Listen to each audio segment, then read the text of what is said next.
Good morning, one and all. God bless. Here we are on a Sunday, taking it all in, and God bless.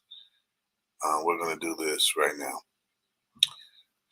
Today we're looking at still this whole idea of being desperate or determined, and we're going to look at John chapter 5,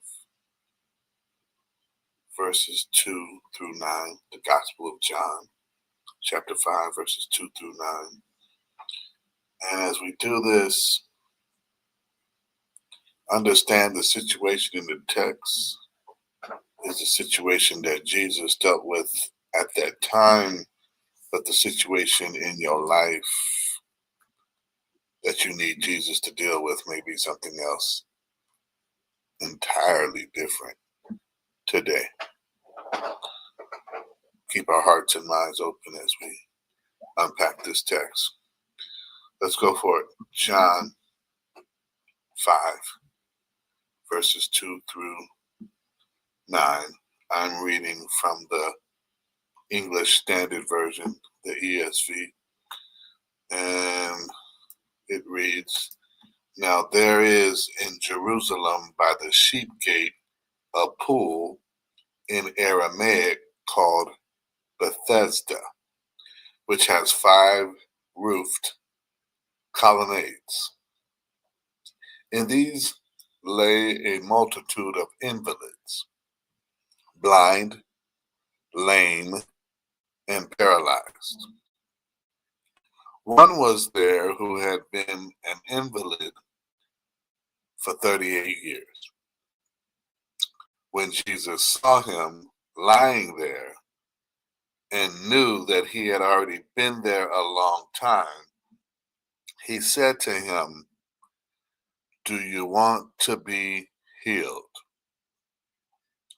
The sick man answered him, 'Sir, I have no one to put me into the pool when the water is stirred up, and while I'm going, another steps down before me.'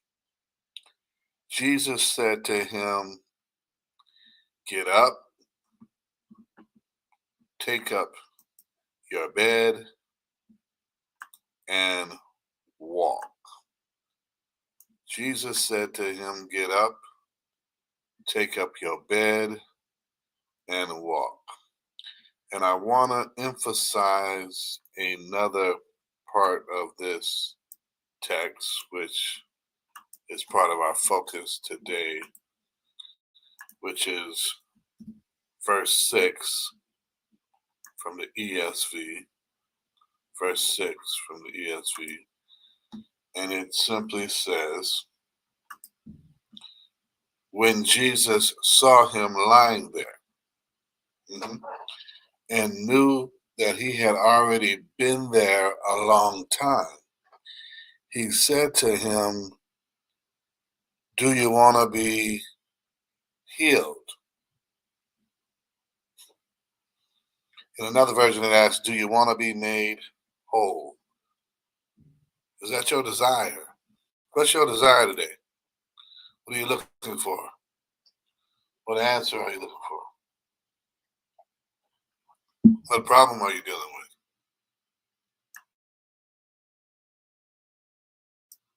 Jesus poses a question that we may not like the answer to. You know what I mean? We might not be inclined to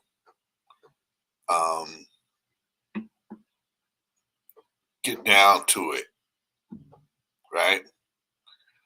Let's talk about this in the text, and then I'm going to move on to what he's teaching about. In the text, what we see is there's a pool by the sheep gate.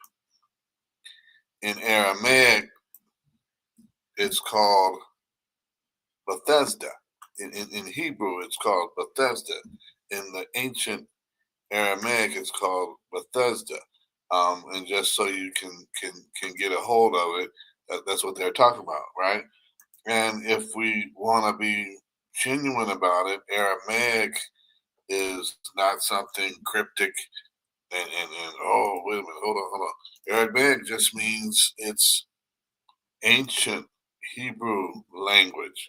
It's not, it wasn't a modern translation, I guess, what we could say. It'd be the equivalent of someone speaking a Shakespearean version of the Queen's English to us today. We'd be thrown off a little bit because that's not what we normally use, but it would still be identified as English. We still talking? Keep it going. And so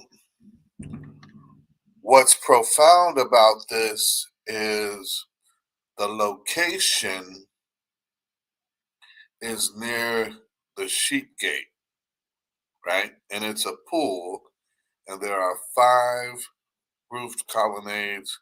And the belief was every so often the angel would come through and stir up the water, and those would have healing powers, and the first person in would be healed. The first person in would be healed. And that made for a competitive nature among a confinement of invalids, right? And I want to say this because the text uses invalids, right? I don't believe we would use this. I don't believe we would use this word today. You know what I mean? It just doesn't sound proper, politically correct. Um, when the Bible uses the term invalid, it's really talking about someone who's disabled or sickly. But the connotation is a lot more graphic, if I could say it like that, a lot more detrimental and derogatory. Are we there yet? Cool. And so that's how this thing is set up, right? And you can see what's going on within the text, that the the situation is, the setting is laid out masterfully by John, and he puts this character, this individual, among the other invalids in the setting by saying, here's one among all these people who's been laid up in this condition for 38 years. For 38 years. And at that point, that's when it's something different. And that's when Jesus approaches and hits the man up with the booming question, hey, do you want to be healed? Hey, I see what you got going on. Do you want to be healed? It says Jesus knew he had been there for a long time. It says Jesus saw him and knew that he had already been there a long time. Come on. And in setting that up, Jesus poses the question, and what we get is a load of excuses. I ain't got nobody that I can depend on. Right? That's what it sounds like. Hey, look, I ain't got nobody to put me in the water. I ain't got nobody to keep others from jumping in before me. I don't have anybody to keep the competition at bay. I don't have anybody to help me. I don't have anybody. Listen, Jesus asked about the man's willingness to be made whole. And the man's answer had everything to do with the reasons why he wasn't catching the miracle. Right? Jesus is posing to this man, hey, what you where you headed? What do you want to do? Right? How do you want to live from this day on? Are you willing to be made whole again?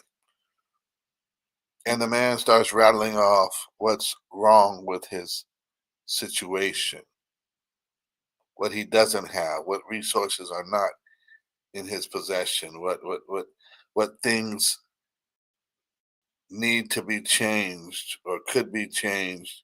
He doesn't say, brother, look at me. Heck yeah, I want to change. Are you kidding me? 38 years? Can you imagine 30 minutes of this? 90 days of this? 38 years? Am I ready for a change? You look around here. If anybody's ready for a change, you picked the right one today, brother. It's me, right? That's where I would be coming from. I don't know about anybody else. That's where I would be coming from. Because look, not only am I in a bad position, I must be in a bad place because look around. I must be in a bad place because I'm already in a bad position, and then when I look at the people around me, what in the world is going on? So if anybody wants to change, you who I'm right here. Come on. This isn't this isn't something that should be looked at and brushed off and said, well, that poor old man. No. This is something we need to understand. We've been dealing with a lot of God's people who are in a bad position, in a bad place because they're not feeling the love of Jesus. They're in a bad position, they're in a bad place because they're leaving the choir stand and going home to a place where nobody believes the same thing that they believe. Nobody espouses and professes the same beliefs that they believe. And they're under attack under their own roof. Come on. And we don't say much about it. Oh, we'll say, oh, what a fellowship, oh, what a joy divine, leaning on the everlasting arms, and we'll say that, oh, when we all get to heaven, right? But we're not dealing with each other's situation intimately in order to make us whole again. Didn't it say that in the body, if the foot is in pain, the ear can feel it too? Come on. Didn't it say if one part of the body was in pain, another part can feel it too? That's what's supposed to be going on.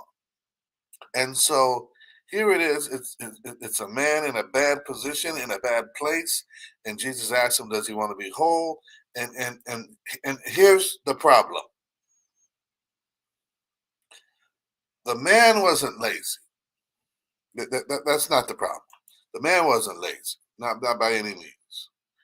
He was not lazy.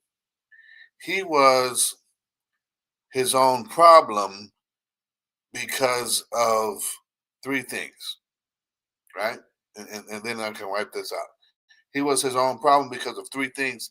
And if this applies to you, you don't have to say anything. If you can't say amen, like they say ouch. You know, if you can't say yes, just say uh-huh, right? Come on. Number one, he had grown comfortable. Jesus knew he had been there for a while because he was in a position to probably where he had bed sores, but he had grown comfortable and used to it and had adjusted to it and gotten a place where he could manage with it and through it. And he was becoming all right with that. That was part of his routine. That was regulated for him. He was comfortable. He had grown complacent. He was just another one among them, right? What does verse 5 say? One of them, one of the invalids, one of the disabled, one of the sick, one of the diseased, one of the lame, one of them had been there for 38, had been in that condition for 38 years. Listen. When you just become one of them, God help. When you just become part of the crowd, God help. When you just become normalized and part of that group, God help.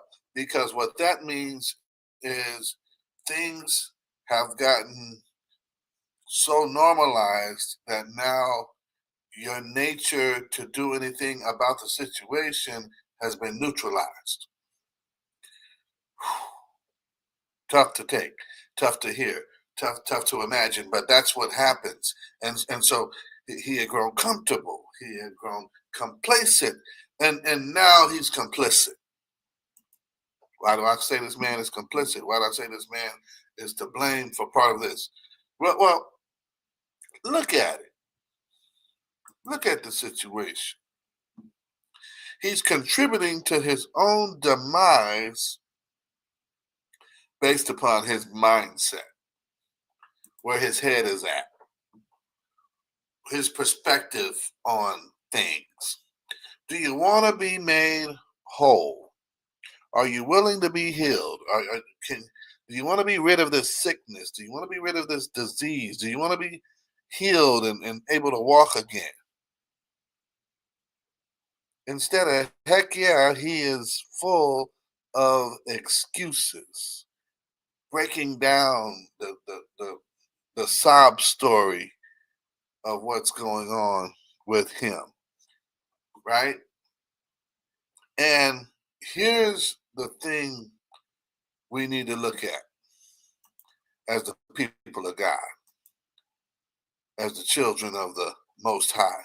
Here's the thing we need to take home with us on this. You can have all the excuses you want, but are you motivated to make a move? You can have all the excuses you want, but are you inspired to take initiative? You can have all the excuses that you want, but here's the big question. Are you willing to do the work to walk once again? Oh, man. Jesus didn't dig into that for a very long time. I love that this is only in John's gospel. Jesus didn't sit there and talk to this man for a long time and get all off into where his head was at and what was going on with him. Jesus simply does this, which is amazing in the acts of Jesus. Jesus simply says, hey, do you want to be healed? The man says what he has to say, blah, blah, blah, blah. Jesus says, hey, verse 8, get up, take up your bed, and walk. Get up. Here's someone who hasn't gotten up in 38 years, and Jesus just says, get up. Well, are we going to massage it? Are we going to stretch it out? We're just going to say, get up. Get up take up your bed. Wait a minute, I haven't carried anything. I haven't carried a load, not even my own wares in years. Get up, take up your bed, and walk. Right? Get up, take up your bed, and walk. Walk. What do you mean walk? I haven't been on my feet. I haven't been on my feet in I don't know how long, how many decades.